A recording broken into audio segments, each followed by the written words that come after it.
Hey guys, this is Grandmaster Eugene Perelshteyn for chessopeningsexplained.com, and today I want to show you how to completely destroy the Grob's opening. Now the Grob is this move G4, named after I think Austrian master with the same name, Grob, and it was also played by an Englishman, Michael Bassman, a few times. So it has been played by a few strong players from time to time, but honestly, this is not a good opening. White is really weakening his king side badly and giving us the target, the G4 pawn, for the attack. Occasionally though, you still see this move played by some strong players, but more common, it's a club's opening. You may see it at your club, maybe a surprise weapon from your opponent. So we need to know how to punish it. Now today, not only will I show you how to play against the Grob, but I will show you how to completely refute this opening. So the move here is, of course, d5. Simple chess is usually best against these wing openings. So I showed you earlier how to handle the move b4. So if we go back, b4, same kind of idea, e5, and immediate attack on the pawn. Well, the strategy applies the same to the Grob. After the move g4, we play d5 and immediately attack that g4 pawn. So typically, black plays this move bishop g2, sacrificing the pawn. Now, I should also mention you a little funny story. In the database, you may stumble upon the game where white played f3, and it looks like a joke, right, guys? Because after e5, we are threatening mate in 1. But this move f3 was played by none other than Chinese #1 and actually women's #1 player in the world, Hu Yifeng, at rating 2651 at this year's Gibraltar Open. Wow, you may wonder, what happened here? Did she forget how to play chess? But you actually may not know the little backstory.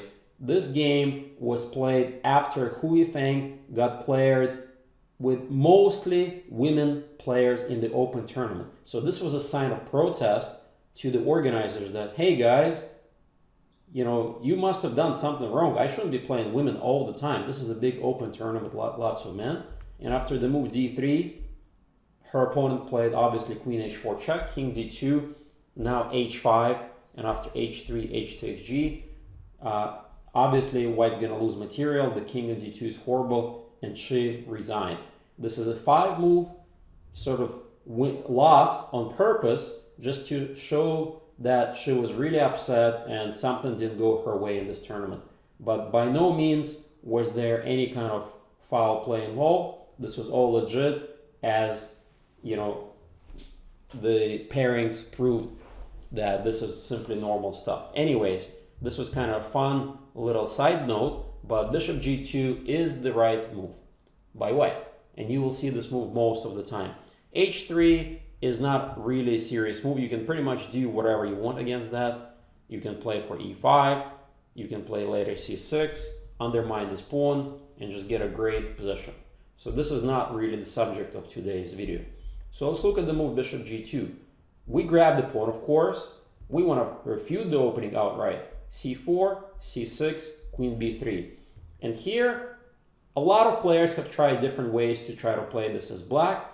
I recommend the best move here, knight f6 exclamation.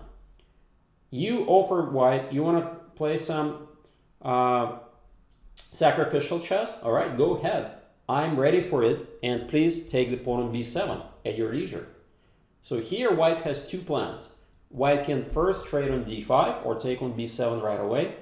Either way, white's gonna get into some serious difficulties. I should mention that the move knight c3 will usually transpose after e6, takes, queen takes b7, and knight bd7. So this is gonna transpose.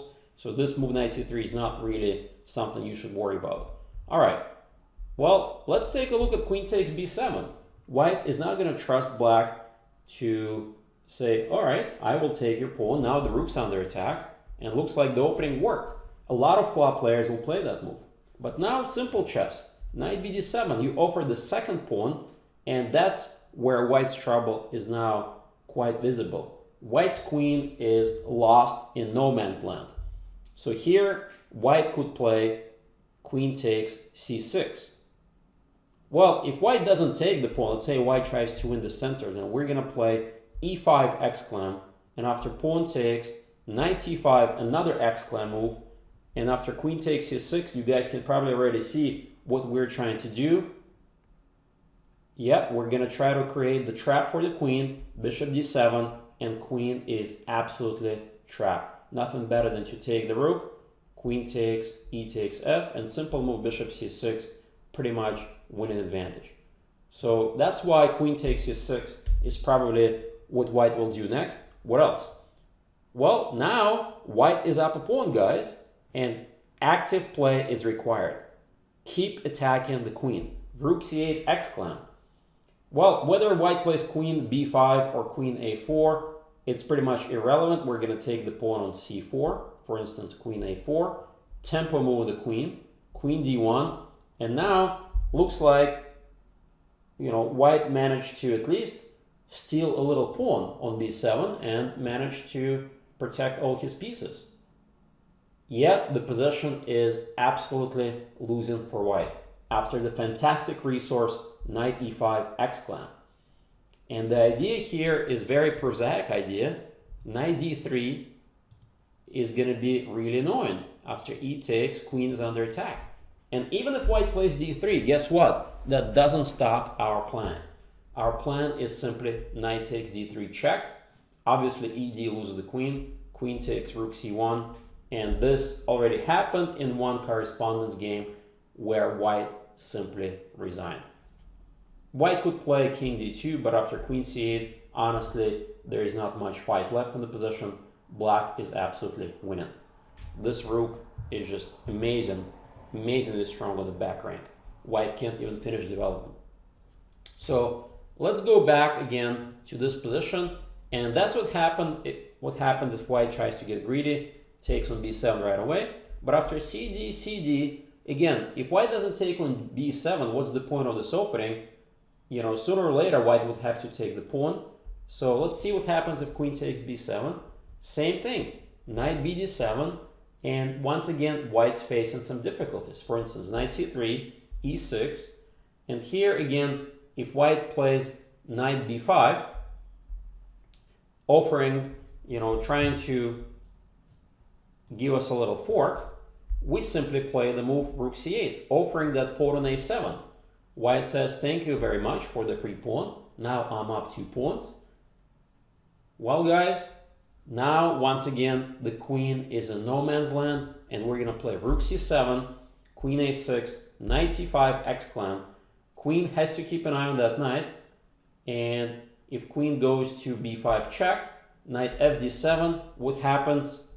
The door is locked, the knight can't get out, and this is absolutely losing position. So this is what happened, again, one of the games, and white is utterly hopeless here. So this position is pretty much lost. The knight doesn't really have any good squares. Wow, what an opening. Let's go back and see if white can try another move. All right, so white can try d4, not going for knight b5. Now rook b8, you kind of got the idea, right?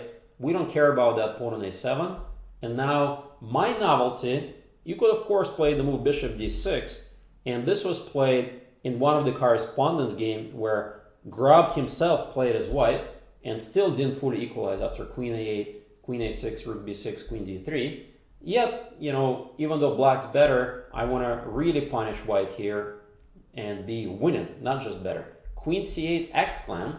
The idea is quite simple. If white plays something like knight f3, rook a8, the door is locked, the queen's in the cage, and game's over. Queen has no way out.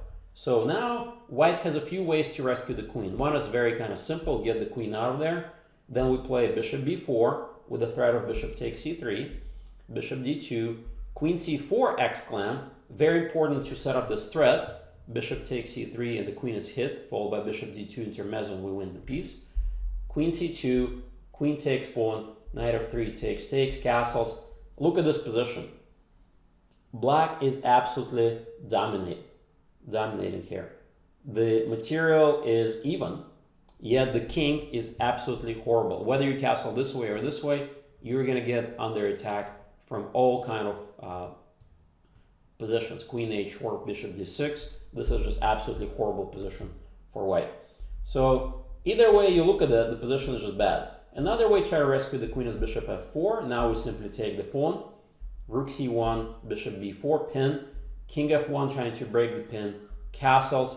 And it looks as though white can go for a killer tactic. Knight takes d5, right guys? Well, that's exactly what black wants him to play. Rook c2, exclam. Rook takes, queen takes. And now knight takes f6, knight takes f6 with a monstrous attack. Threatening mate in one. Good luck getting out of this. Every single piece is attacking for black. So that's pretty much the Grob refuted. No matter how we look at it, the key idea, again, just to review, is to play d5, take the pawn, play c6, and simply offer white the b7 pawn. And after white takes, knight bd7, and if queen takes c6, rook c8, the attack is way too strong. White will be punished. So I hope you win a lot of games here, guys, and crush the Grob. Thank you very much. This was Grandmaster Eugene Perelshteyn for chessopeningsexplained.com.